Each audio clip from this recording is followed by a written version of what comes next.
This is the Italian Citizenship Podcast, hosted by Marco Permunian and Rafael Di Furia. Hello and welcome to another edition of the Italian Citizenship Podcast presented by Italian Citizenship Assistance.com. We, of course, are back here again with Italian attorney Marco Permunian, who is also the head of the U.S. Office of Italian Citizenship Assistance. Hello there, Marco. How are you doing? Hello. Thank you. I'm good. Thank you. Good. So great to hear that you're doing well. And in today's video, we wanted to talk about a subject that we've touched on a bit in the past in previous videos, but we wanted to dedicate a whole video to the subject of, do you need the Italian language to be an Italian citizen? And we're going to go through a number of different types of citizenship here, by descent and through acquisition. So Marco, maybe let's just jump into this, and I'm sure there's a place that you would prefer to start, so I'm going to leave that one up to you wherever you would like to start.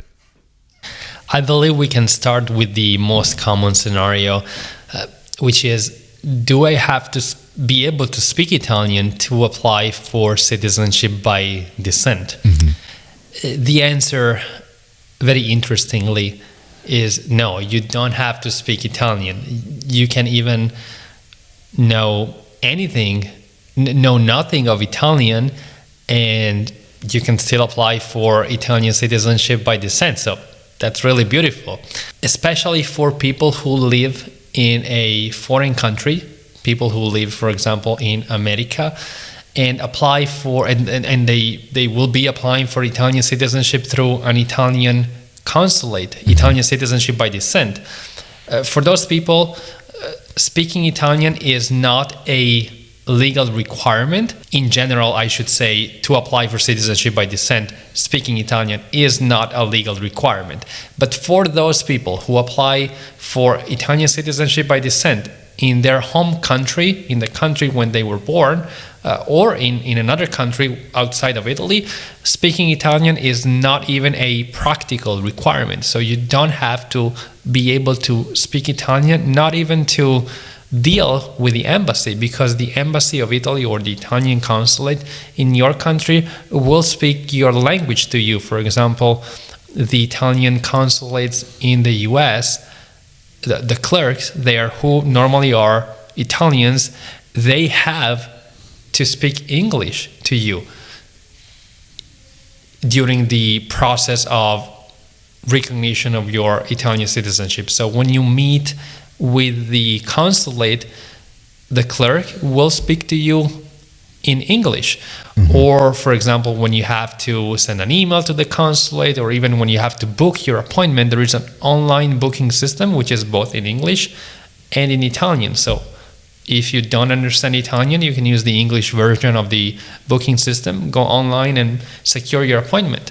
Also, when you apply for an Italian passport, so after you have gone through the recognition process, for which it is not necessary, as we said, to be able to speak Italian, after you become a citizen and it's time for you to apply for an Italian passport, so to meet again with the consulate, you don't have to be able to speak Italian to deal with the consulate. So I just talked about the practical aspects of the application for citizenship by descent in a foreign country, where you don't have to be able to speak Italian, because the Italian consulate will address you in English. But let's see why exactly to apply for citizenship by descent, speaking Italian is not a legal requirement. There is a very specific reason behind that, which is, if you are somebody who has the right to Italian citizenship, meaning the right to be recognized as an Italian citizen by descent, it means that you were born with Italian citizenship, because citizenship was passed from your Italian-born ancestor one generation to the other down to you. So you were actually born with Italian citizenship, and now you're just going through a process to have your Italian citizenship recognized.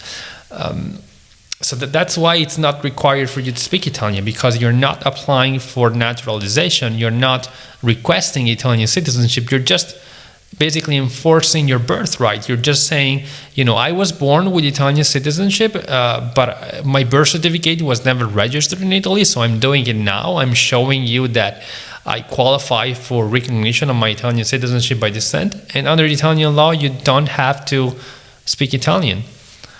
And that's something that I think is really interesting, because we've talked about this before, but this would actually create a situation of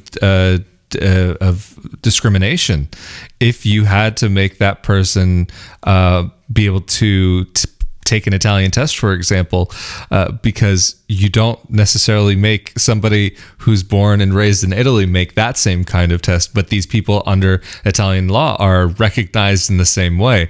Even though if maybe even at the consulate, they might say, hey, do you speak Italian? Or they tell you, oh, you should learn Italian, which is definitely common.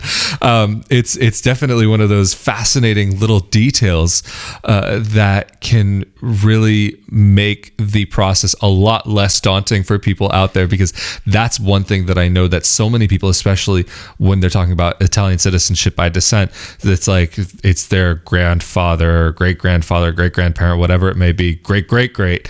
And there's that separation in between where the language, or a lot or most of the language, would have disappeared and been lost through time.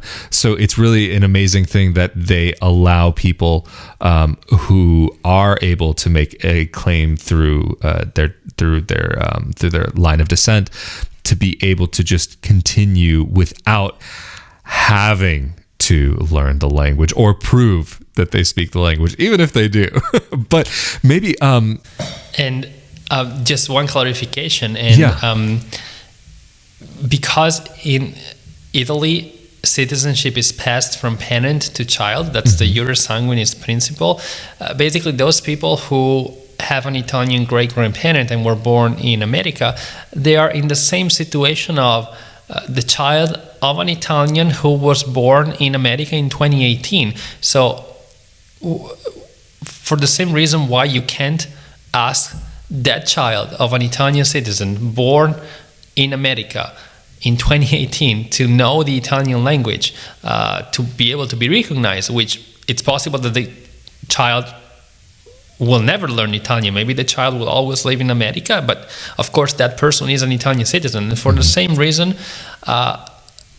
someone who is the descendant of an Italian great-grandparent who was born in America, if you're able to demonstrate that citizenship was passed from one generation to another, that makes you an Italian citizen, ius sanguinis, so by descent. And that's why you don't have to speak Italian, exactly like the child born in America in 2018 to an Italian parent who will never maybe learn Italian.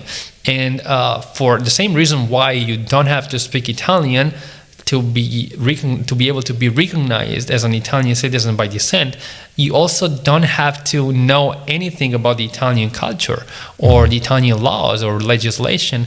There is no test, nothing, because it's not an application for Italian citizenship. It's not an application for naturalization. It's just a simple recognition process. Right. And actually, I think you bring up a very interesting point with that comparison between those two children. Actually, the thing is, even here in Italy, and this is a subject which definitely requires a lot more discussion when we're talking about how things work culturally in Italy, but there are plenty of places where you can go where a child's first language is not Italian, but their family has been here for generations. There are some languages that are definitely a part of the Italic kind of family of languages, but then you get languages like French or German or Slovenian, which have no connection to Italy or the culture, technically speaking, if we're talking about something that is quote unquote Italian. But these people legally are just as Italian as anybody else, but because of where they are from, or even there's another language, what's it called? Ladin. At least I think that's the name of the language in their language, and in English, I don't know, in Italian it might be called Ladino. I don't remember, but it's not important anyway. But there are plenty of people who do grow up without that requirement, even if they might get it in school later on. Even I know we've had discussions about people here in this area where you're from here in Italy, where I happen to live now, where you know people who actually their local dialect ability to communicate in the local dialect is much stronger than their ability to communicate in Italian. And that was something that I found completely fascinating. But when we're talking about Italian citizenship by descent, it's not required to actually gain that recognition of citizenship. But is there a case where it may be useful for that person to have that knowledge? As I said, speaking Italian when talking about citizenship by descent is not a legal requirement. So if you don't speak Italian, that's fine. You can still apply for Italian citizenship by descent, even if you don't know any Italian. But speaking Italian in some cases, when speaking about citizenship by descent, could be useful or even necessary for practical reasons. For example, if you are applying for citizenship by descent in Italy, so you don't want to file the application at an Italian consulate in your country, but rather to make the process quicker. We talked about the differences about applying through an Italian consulate versus applying in Italy in other videos, and we said that the process can be quicker if you decide to skip the consulate, basically bypass the consulate and file the application in Italy. Well, if you file the application in Italy, it could be necessary for practical reasons to be able to speak Italian, because in Italy the clerk will speak to you in Italian. So when you show up at the municipality, at the town hall, to file your citizenship application with all your documents, well, the clerk will not speak to you in English. They may, if they know English. Most likely they won't, because Italians, they don't like to speak English to other people. But that's something that I've definitely had some experience with. Even I've had not with from officials, but even on the phone dealing with actually specifically, I'll just say a major online retailer that is quite well known and has the same name as a tropical rainforest in South America. I'm sure people can guess what that is by now. There was one time where I was talking to customer support on the phone, and I said, hey, do you happen to speak English? My Italian, I can get through this conversation, but if you speak English, that will definitely make it easier for the both of us. And the guy said, nope, this is Italy. We speak Italian. And I was like, I was a bit shocked by that somebody from a company was saying that, because I mean, maybe in the United States that might be a little bit politically incorrect, but even I've had that with plenty of times on even like getting spam phone calls. They said, no, this is Italy, we speak Italian. But in that one case with this online retailer, the guy, once he realized that English was my native language and that I wasn't like from somewhere else, like I don't know what his logic was, but this has happened to me multiple times. But when he found out that English was my native language and not just like I was some foreigner, so to speak, he was like, oh, okay, yeah, we can speak in English, not a problem. And that wasn't the first time that happened to me. There's been a number of times where that's happened to me here in Italy.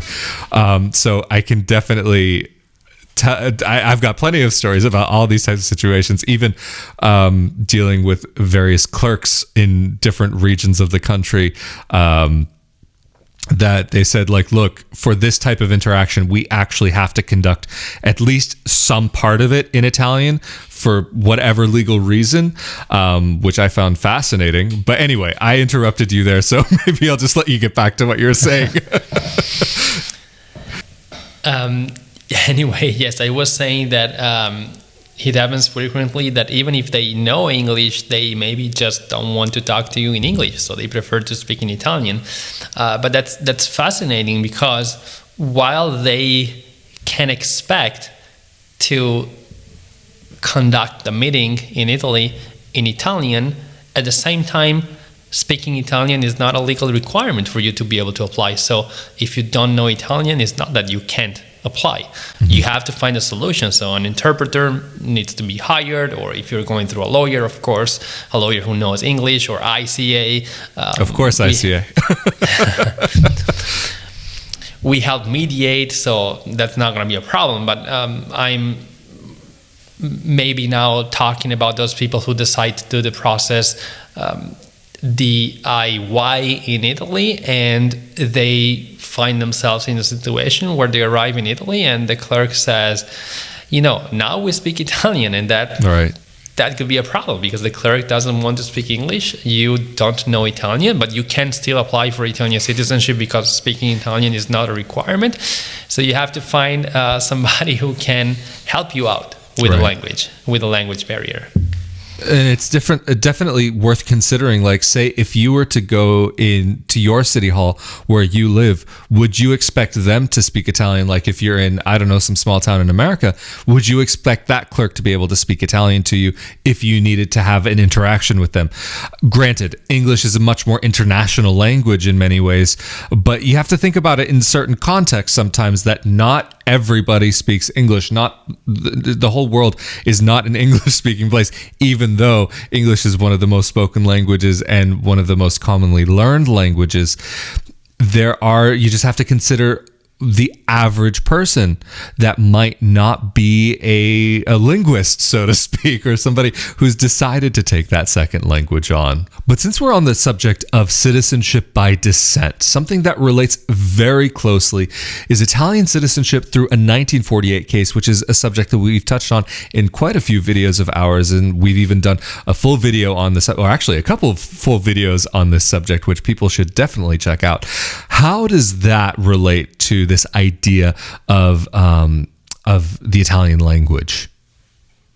Interesting question. So you don't have to speak Italian to be able to speak Italian to file a 1948 case. So speaking Italian is not a legal requirement because, after all, you are petitioning the court to have your Italian citizenship recognized, so your birthright. So it's exactly as the situation that we described at the beginning of the video of somebody who was applying for citizenship by descent through an ancestor. The only difference being that in this specific instance, you are going through the court system.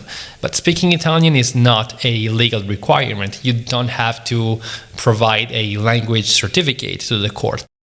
However, the whole trial will take place in Italian. You will have to hire an attorney who is admitted to the bar in Italy and who speaks Italian, because the judge will only speak Italian, not to you, because it's not necessary for you to be present at any point in the trial, in the legal proceeding. The hearings will be attended by your attorney, who will represent you and who will speak Italian to the judge. The final judgment will be in Italian, so if you don't speak Italian, you will not be able to read it. But the bottom line is, you don't have to speak Italian to go through a 1948 case, but you will have to hire an attorney who addresses the judge in Italian, who is able to draft legal documents in Italian, and the final judgment will also be in Italian. It's very interesting that while it may not be a requirement per se to speak Italian, having some Italian in many cases could be very useful. But I'm just curious about, what are the situations where having the Italian language is an actual requirement? Because I know in a couple of episodes we've talked about a law that's changed a couple of times actually within the past few years. What would these situations be where Italian is actually a legal requirement? Before I talk about those situations, I believe, because this just came to my mind, I believe it would be useful maybe to also clarify that it is not required to speak Italian for those people who apply for reacquisition of citizenship. So those people who were born in Italy to at least one Italian parent, they emigrated and maybe to America or other countries. Maybe they spent their whole life in the other country, and they became naturalized before 1992 in the other country. We talked about this scenario in another video. And So they lost their Italian citizenship, and maybe they forgot Italian, or they never spoke it, or they spent so much time abroad that they forgot it. Maybe they've spent like 40 years abroad and they can't really speak Italian anymore. And now they want to reacquire their Italian citizenship. And we talked about the reacquisition process in another video. For those people also, it's important, I think, to clarify that it's not required to speak Italian also for those people. But talking about the instances where it is actually required to speak Italian, as you said, the law was changed recently, and more precisely in 2018. And the Italian government basically introduced a requirement for those people who want to apply for citizenship through marriage and for citizenship through naturalization. So people who apply for citizenship based on the residency, based on the fact that they've lived in Italy for a certain number of years, 4 years for EU citizens, or 10 years for people who are not EU citizens, or 3 years for people who have Italian ancestry but don't qualify for citizenship by descent. Well, those people who apply for citizenship through naturalization or through marriage, so people who are married to an Italian citizen, they have to speak Italian. And to be more precise, those people who are married to an Italian citizen, they have to speak Italian both in the case that they live in Italy or that they live abroad. Because under Italian law, you can apply for citizenship through marriage even if you have never resided in Italy. That's a very, I believe, fascinating aspect of the Italian law, because it gives you the ability to claim your Italian citizenship based on your marriage, even if you never resided in Italy with your Italian spouse. But regardless of the fact that you apply for citizenship through marriage without having ever resided in Italy, or that you actually resided in Italy, you have to provide a language certificate. So you have to pass a language test and demonstrate that you can speak Italian. And so how would it be that a person would even go ahead and get this certification in Italian?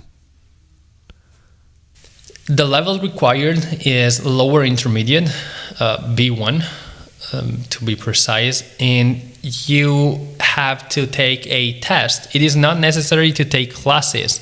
If you need classes, then you can take classes, maybe even in the same school where you take the test. But attending classes where you are taught Italian is not necessary, so you can go straight ahead and take the test if you already are fluent in Italian. There are some schools that are approved by the Italian government. The best way to understand if one of the schools in your areas is approved by the Italian government is to ask the school directly. Normally they do have the answer. And if they are approved by the Italian government, you can set a test. You attend, you take this test, and then you wait for the results. And if you pass the test, the paper certificate that they give you is what is necessary for you to be able to apply for citizenship through marriage or through naturalization. Is this certificate something that expires, or does it have to be within a certain period of time before getting accepted as an Italian citizen? Preferably, it shouldn't be older than 2 years when you file the application. And something that I know both of us enjoy are the peculiar cases and getting into the odd little details that can come up every once in a while. Has there been a case that you've seen or dealt with directly that would maybe fit into this unique space that might be interesting to talk about? I think somebody might find it fascinating, the fact that if you are a woman who got married to an Italian citizen, or even somebody who was not an Italian citizen at the time but had the right to Italian citizenship, meaning somebody who is of Italian descent, and applied for the recognition of Italian citizenship by descent long after the marriage. So if you're a woman who was married to someone who was an Italian citizen at the time of the marriage, or had the right to Italian citizenship at the time of the marriage. And if the marriage was celebrated prior to 1983, as we said in other videos, because the law was discriminatory against women, you became a citizen automatically and involuntarily through the marriage, and now you can go through a simplified process to have your status recognized, meaning your status that you acquired at the time of the marriage. Well, if you're a woman in that situation, it may be surprising to know that you don't have to speak Italian. The reason behind that is that you acquired your Italian citizenship automatically. And so you're not going through you're not petitioning now to become an Italian citizen through naturalization based on the marriage. So the 2018 law does not apply to you, the law that requires the language test. Because you were already an Italian citizen even prior to that, technically, just automatically, is what it sounds like. Yes. So it's interesting to know that the law was discriminatory against women, but now it goes in favor of those women who got married before 1983 because A, they can go through a simplified process, and B, they don't have to speak Italian. We've done a video actually on this subject, but just quickly to clarify, is this one of these subjects, one of these ways of getting Italian citizenship that has to be done in Italy, or can it be done in Italy or in the person's country of residence? It can be done anywhere. So as long as you were married before 1983, you can apply through the consulate, or if you want to apply in Italy, you can apply in Italy. So then there's the technicality that potentially the husband of that wife may have never set foot in Italy, may have never lived in Italy, but have been of Italian descent, and then that woman may never have been to Italy herself, but she could have been an Italian citizen since the 80s already. Exactly, and none of them speaks Italian. Or even, I guess, since before the 80s, because if it went up to that point. So I guess that's for a point for many people that they might start laughing when they hear about the actual possible citizenship status of a relative of theirs who never even would have had any connection to Italy whatsoever, but just because of the way that the Italian law works, that this individual would have technically been Italian. Well, anyway, we have covered, again, a lot of ground here, and especially at the end, even though we've talked about it before, it's something that I always find so fascinating to hear about that situation and to hear these little details in regards to what the requirements are and how that can work. Of course, for anybody who is interested in any of the types of citizenship that we've spoken about in this video, citizenship by descent, citizenship through a 1948 case, citizenship through naturalization, reacquisition of citizenship, or even citizenship through marriage prior to, what was it, 1983, if I'm not mistaken, you said there? I always get the year wrong. Okay, good. And so if you have any questions about any of those, you can check out the library of content here on this YouTube channel. And we go into detail about all of these. And of course, if you have any questions, of course, you can leave that down in the comment section below. But Marco, if anybody is seeking assistance with Italian citizenship, how can they get in contact with you? They can contact us through our website. They can send us an email, or they can give us a call. The contact information is on our website, ItalianCitizenshipassistance.com/contact. Well, that's fantastic. Again, thank you so much, Marco, for making yourself available to talk a bit more about Italian citizenship, a subject that many of us are so fascinated and passionate about. Fascinated by and passionate about.